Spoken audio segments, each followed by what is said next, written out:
This video is to help with your revision for the Sign of 4, specifically Chapter 1 and the relationship between Holmes and Dr. Watson. When I did my GCSEs, one of the ways that I revised key characters was by selecting some of their key quotes, which is something we've been doing in class, and this video is to show you a way that you can go about revising using those quotes. So you select the quotes from the chapter that you want to use. There are my 5. I've got 3 from Holmes and 2 from Watson.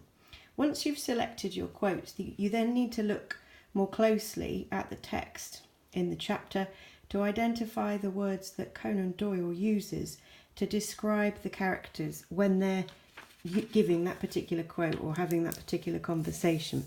So on this side, I've written down the words that Conan Doyle uses to describe Holmes during these moments in the middle, and on this column I've written down the words that Conan Doyle uses to describe Watson in these moments.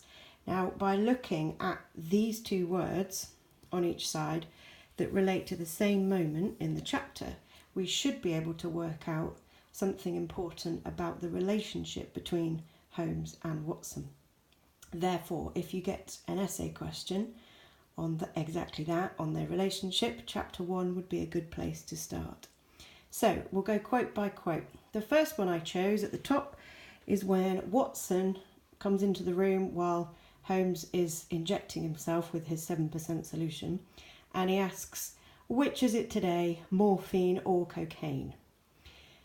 Holmes is described by Conan Doyle as responding in quite a nonchalant fashion. Nonchalant is a classic word for Holmes. It comes from the prefix non, which means not, and the French chaloir, which means to have concern for. So in other words, if you are nonchalant, you have no concern for. We might use, instead of the word nonchalant, we might use a sort of slang term, and we might say something like casual. So a casual, flippant, kind of non-caring reply. He's very nonchalant about his drug use.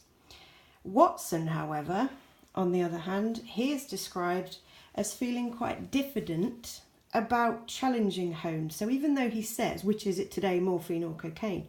Conan Doyle tells us that Watson is a little bit diffident about challenging him. And diffident is a word, you should recognise some of it from the word confident, because it comes from the same place. Diffident, fider, means to trust. And the dis part, diff, is just the assimilated version of dis. If you are diffident, you almost, trust has gone away, if you like. You don't trust yourself. In other words, you are unsure or you're not confident. And that's why diffident comes from the same place as confident, because con, prefix, means together.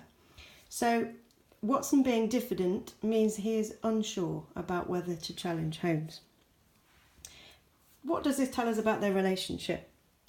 First of all, it tells us that Watson and Holmes value different things. Therefore, you could say that they are opposites. Opposites are interesting because on the one hand they can contrast, and on the other hand they can complement each other. You could argue throughout the book that Holmes and Watson complement each other and contrast with each other frequently.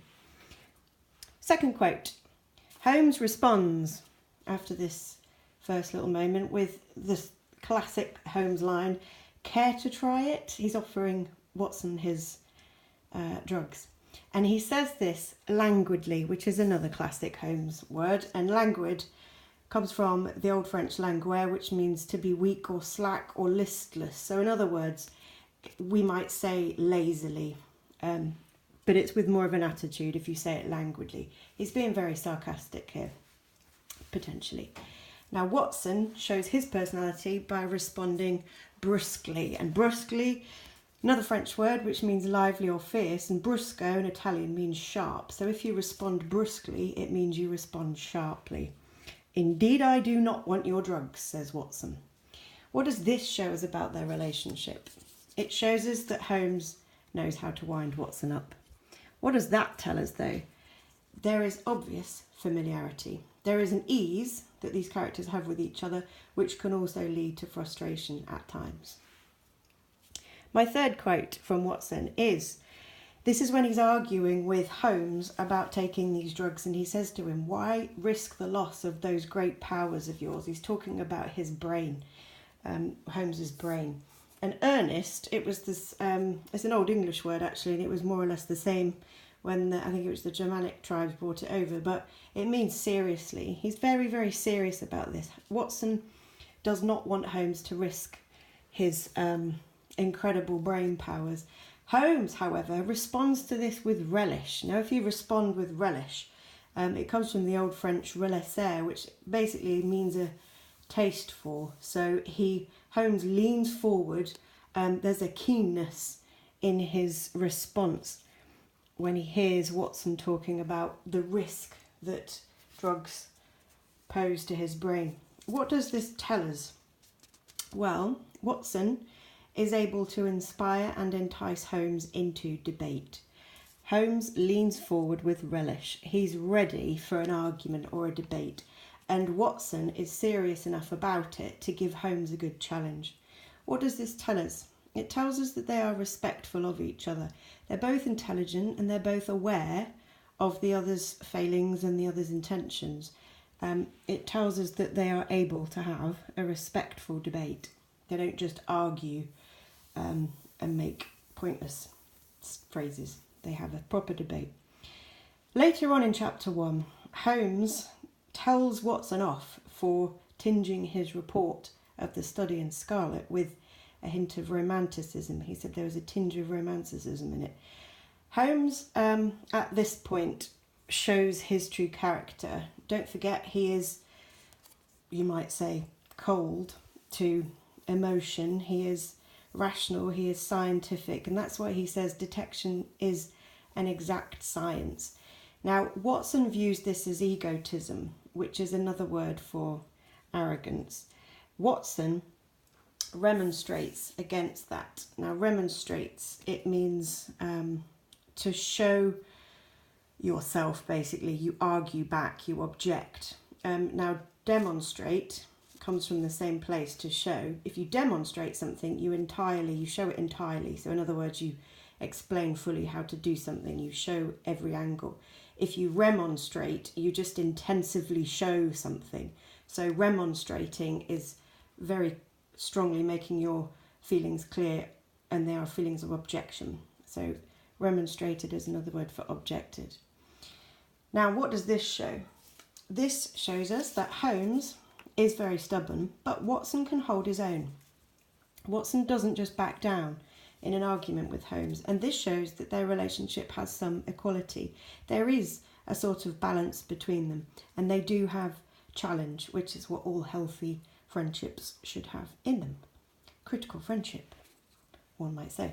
And then finally, in the last quote, Holmes, after he's guessed what's behind Watson's brother's watch, Watson gets quite upset and thinks that Holmes has been cheating, or he's not taking him seriously, because he forgets that Holmes can, as we've just said, be very cold when he delivers his opinions after his detections.